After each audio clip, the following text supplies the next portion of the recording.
Assalamualaikum warahmatullahi wabarakatuh. Halo sahabat Zona Dialog, kembali lagi bersama saya Zikra Fadila Alfariska dalam podcast Zona Dialog.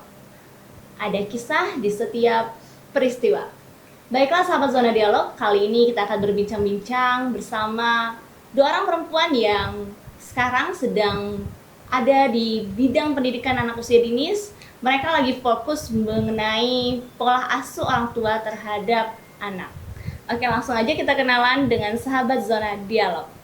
Halo sahabat Zona Dialog, perkenalkan di sini nama saya Amanda Uli Orida dan saya sedang berfokus pada bidang pendidikan Islam anak usia dini. Halo sahabat Zona Dialog, perkenalkan nama saya Hasna. Saat ini saya berfokus pada pendidikan Islam anak usia dini. Oke, ini berarti ada Manda sama Hasna. Oke, sahabat Zona Dialog.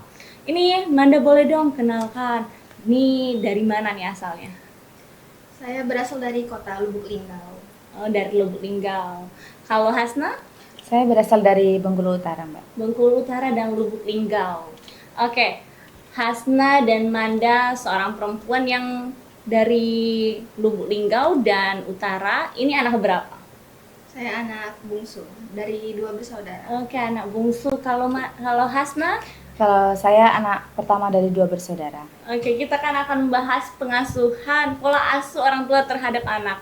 Ini sama berbeda ya, bertolak belakang, berarti mempunyai pengalaman yang berbeda juga, anak bungsu dan anak sulung, walaupun sama-sama 2 saudara. Oke, boleh dong, Manda, mengenai pola asuh orang tua terhadap anak, yang Manda ketahui tentang pola asuh ini yang seperti apa sebenarnya?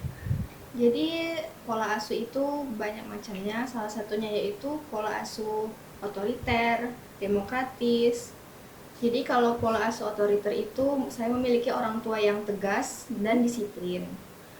Kalau demokratis itu yang saya tahu pola asuh yang orang tuanya itu tidak terlalu membebaskan anaknya dan tapi tetap disiplin dan tetap mengingat waktu. Oke, kalau dari Hasna bagaimana nih mengenai pola asuh orang tua terhadap anak?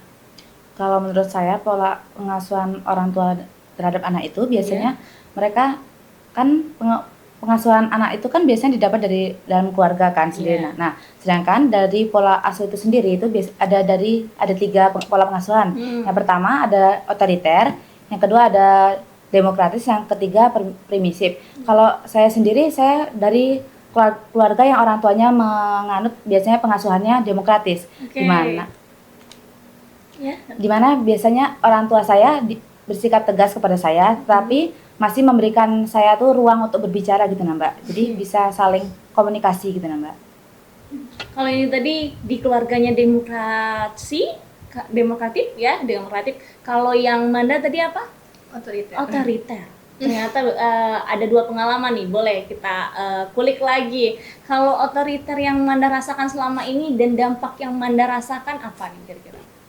Kalau yang Manda rasakan itu berarti terlalu orang tuanya tegas ya? Dan kira-kira dikasih ruang dan untuk berbicara dan memilih pendapat Manda sendiri nggak itu? Sebenarnya dikasih tapi tetap tidak didengarkan. Oh gitu, diberi waktu untuk berbicara tetapi tidak didengarkan ya. Jadi dampak dan Manda yang rasakan selama ini gimana dengan pengasuhan orang tua seperti itu? Dampaknya itu ke psikis sih, lebih ke mental Manda. Oke, mental seperti apa yang Manda rasakan selama ini? Ya mungkin bisa jadi stres atau depresi karena tekanan dari orang tua juga. Oke, tekanan seperti apa sih? Jadi sekarang ini udah kuliah semester berapa ini? Semester 4. Semester 4. Berarti dari kecil sama orang tua mendapatkan pola asuh otoriter dan Manda pun merasakan kayak stres, depresi. Tekanan-tekanan apa yang Manda rasakan selama ini gitu? Coba boleh dong cerita yang Manda rasakan selama ini. Salah satunya yaitu misal kalau SMP, SMA, terus kuliah harus sekolah di sini kayak gitu. Kalau kuliah harus kuliah di sini ya. Jadi nggak diberi waktu dan diberi kesempatan untuk memilih apa yang Manda mau gitu ya? Sebenarnya kalau SMP sama SMA itu tetap Manda diberi kebebasan untuk memilih, tetapi karena orang tua itu agamis, jadi maunya tetap yang di sekolah berbasis Islam. Jadi tetap SMP Islam Terpadu, SMA di madrasah, kuliah di UIN. Oke. Kalau yang dari Hasna gimana nih? Yang dampak yang Hasna rasakan ketika orang tuanya menerapkan pola asuh demokrasi ini. Kalau dampak yang saya rasakan sih biasanya orang tua, karena orang tua membebaskan saya untuk berpikir kan, untuk berbicara mengenai pendapat saya. Jadi saya merasa dihargai ketika saya dibiarkan berbicara dengan kemauan kita ketika kita ingin memasuki sekolah. Dulu kan sekolahnya memang pengennya di itu kan Mbak, masuknya ke yang negeri kan. Tapi karena itu tadi latar belakang orang tua agamis, jadi kita harus ngikut orang tua, dan juga semakin lama ya kayaknya lebih emang pilihan orang tua tuh yang terbaik gitu nah Mbak. Jadi dampaknya buat saya ya bagus sih Mbak itunya. Jadi kita jadi terkontrol, jadi nggak bebas gitu nah Mbak.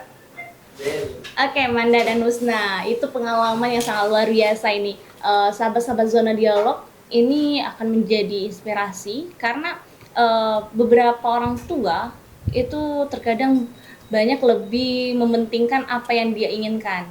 Itu anggapan anak ya. Padahal sebenarnya yang orang tua inginkan, yang orang tua arahkan itu yang terbaik juga untuk anak sebenarnya. Dan sekarang coba deh, selain otoriter, demokrasi, dan permisif, pola asuh orang tua ini yang menurut Manda dan Husna yang baik itu seperti apa? Dan nantinya akan menjadi seorang ibu kan? Nanti menjadi seorang ibu akan menerapkan pola asuh yang seperti apa ini kepada anaknya nanti, coba deh. Kalau saya sih pola asuh yang permisif, karena orang tua masih membebaskan anak dan memberi ruang untuk anak berkreasi sesuai kemauan anak. Kalau menurut Hasna sendiri gimana? Nanti ketika menjadi orang tua menerapkan pola asuh seperti apa sih? Kalau Hasna sendiri, Hasna lebih milih ke pola pengasuhan demokratis sih Mbak. Soalnya kan itu orang tua menghargai anak untuk berbicara kan Mbak.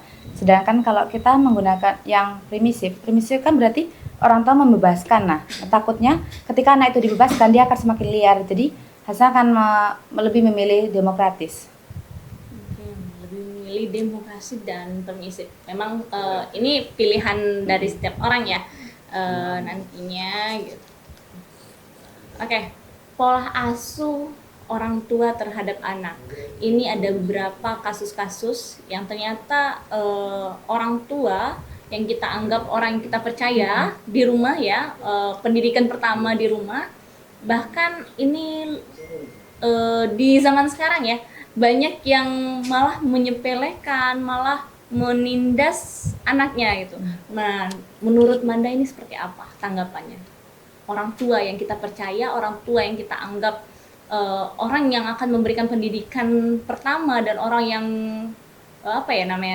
yang kita percaya kan, ibaratnya itu di rumah yang pertama kali kita ketahui, bahkan beliau yang menyepelekan kita, yang tidak menghargai kita, dan bahkan melakukan kekerasan. Beberapa kekerasan itu ada banyak ya, kasus-kasus di zaman sekarang. Menurut tanggapan Manda bagaimana? Kalau menurut Amanda sih karena sesuai pengalaman pribadi ya. Oke. Kan orang tua Amanda kan otoriter. Jadi mungkin mereka tuh menerapkan prinsip mereka dari kecil. Karena mungkin mereka dari kecil itu mendapat kekerasan juga dari orang tuanya. Jadi mereka juga melakukan hal yang sama kepada anaknya.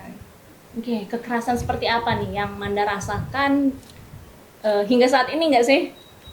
Kalau dulu sih kayak dipukul misal, tapi kalau sekarang tuh enggak, cuma dinasihati aja. Oh, dulu sampai ayah, ibu? Iya, papa. Oke, seorang laki-laki mungkin dulunya mendapatkan pola asuh seperti itu juga dan diterapkan lagi kepada anaknya. Oke, berarti jangan sampai apa yang kita rasakan sekarang ya Manda ya, nanti diterapkan lagi ke anaknya, jangan sampai. Oke, kalau dari Hasna bagaimana nih? Kalau dari tanggapan Hasna ya Mbak, kalau Hasna dulu itu sebenarnya sama kayak Manda sih, lebih ke kekerasan fisik daripada psikis. Karena orang tua tuh ketika dia sudah marah, Hasna nggak mau dengerin kan, itu kalau ayah Hasna dia bisa mukul, tapi itu waktu Hasna masih SD. Kalau semakin beranjak dewasa orang tua nggak ngelakuin kekerasan lagi, mungkin cuma dinasihatin itu aja. Nih, banyak beberapa faktor yang biasanya mempengaruhi mulai kekerasan fisik, psikis terhadap anak. Itu menurut kalian bagaimana ini? Ada berapa faktor ekonomi atau faktor-faktor lainnya yang mempengaruhi orang tua sehingga membuat anaknya merasa depresi ini, perasaan anak ini kan menjadi lebih terganggu gitu. Menurut Manda gimana? Menurut Manda itu mungkin salah satunya benar itu faktor ekonomi. Mungkin orang tua stres karena depresi juga, jadi beliau melampiaskan emosinya ke anak gara-gara faktor ekonomi tadi. Oke. Kalau dari Hasna gimana nih? Kalau dari Hasna sendiri itu kan yang membuat orang tua bisa melakukan kekerasan pada anak tuh bisa juga dari faktor ekonomi tadi kan itu sendiri kan Mbak. Tapi dia juga selain itu dari faktor lingkungan. Ketika lingkungannya itu kayak terlalu membebaskan anaknya itu, dia bakal, orang tuanya ketika marah dia bisa membuat anak yang diserang Mbak gitu. Nah jadi ketika dia ada masalah di luar itu dibawa ke rumah, nah anak yang bakal jadi pelampiasannya dia gitu Mbak. Oke. Berarti banyak banget ya pembelajaran, dan jangan yang paling penting orang tua itu harus selalu belajar. Kita sebagai calon orang tua ya mau bagaimanapun, sebagaimana kita sekarang harus dituntut banyak tahu dan banyak bisanya ya.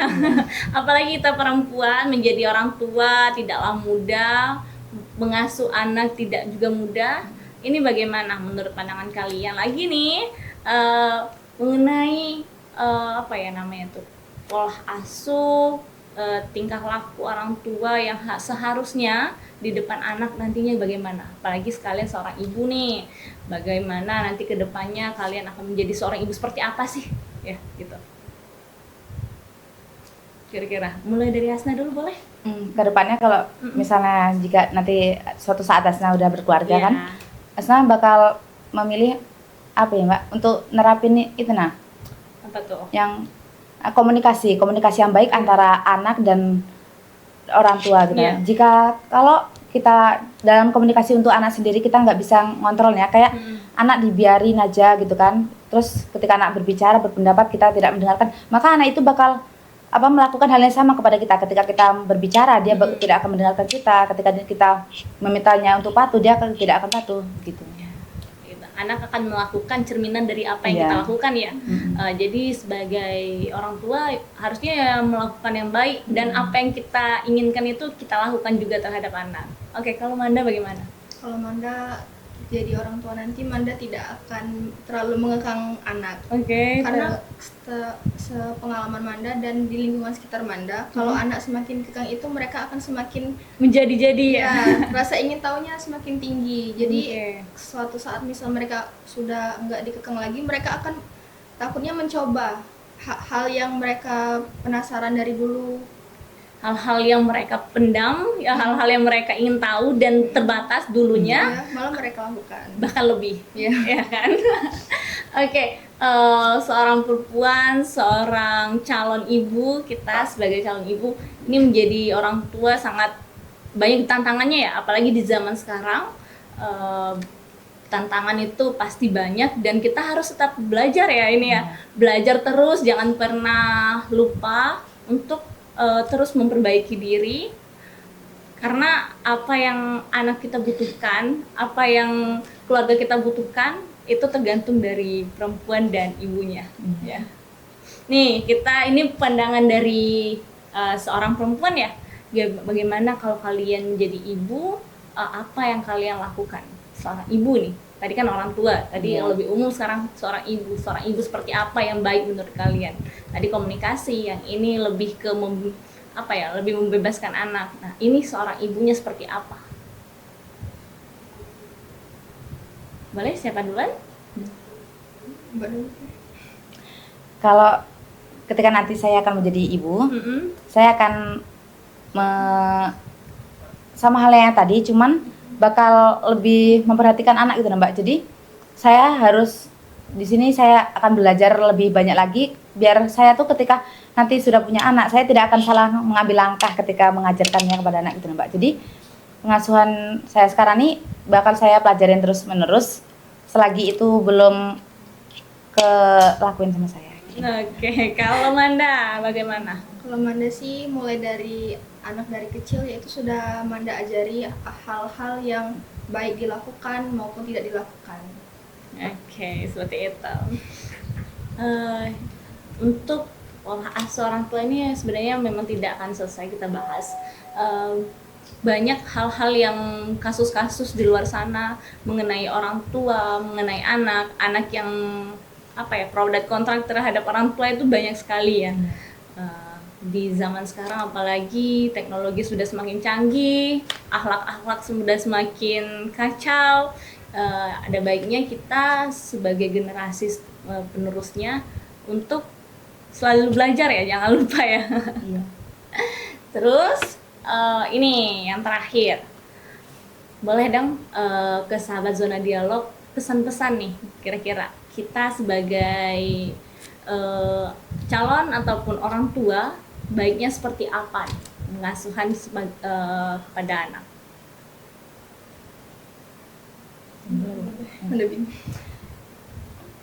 Baik, pada sahabat Zona Dialog, di sini saya akan menyampaikan pesan yang akan saya sampaikan ketika saya nanti yang akan dilakukan seorang orang tua ketika dalam pengasuhan anak.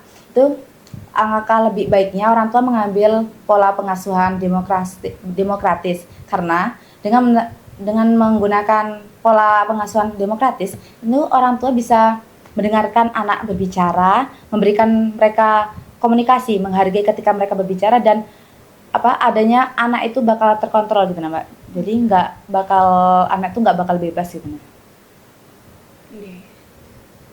Kalau Manda sih setuju juga dengan demokratis, tapi juga setuju dengan yang pesimis karena nanti dulu. Lebih ke pesan kepada sahabat Zona Dialog sebagai orang tua atau sebagai calon orang tua, baiknya kita seperti apa? Pesan saya kalau sebagai orang tua nanti kita jangan terlalu mengikuti ego kita sendiri, tapi juga kita harus mendengarkan pendapat anak dan juga jangan terlalu mengekang anak supaya anak juga diberi ruang kebebasan tetapi tetap disediakan. Oke, itu tadi pesan dari Manda dan Hasna ya. Sebagai orang tua ataupun sebagai calon orang tua lebih ke memberikan komunikasi, memberikan kepercayaan dan tidak mengekang anak itu alangkah lebih baiknya. Oke, sahabat Zona Dialog, mungkin itu saja bincang-bincang kita mengenai pola asuh orang tua terhadap anak. Ini ada Manda, ada Hasna mengenai pola asuh orang tua terhadap anak dan mereka sudah bercerita ya, sharing pengalaman mereka, bagaimana apa yang mereka rasakan setelah mendapatkan pola asuh orang tua terhadap mereka sendiri, yaitu nantinya kedepannya mereka akan menjadi orang tua yang lebih baik lagi dan tidak menerapkan apa yang tidak baik kepada anak nantinya. Kalian sahabat Zona Dialog juga seperti itu ya. Menjadi orang tua jangan lupa belajar, menjadi orang tua tidak mudah, jadi jangan lupa untuk terus memperbaiki diri, untuk terus melakukan hal-hal yang baik dan memberikan contoh yang baik. Oke, sahabat Zona Dialog, cukup sampai di sini perbincangan kita. Lebih dari kurang kami mohon maaf. Jangan lupa like, comment, dan subscribe. See you.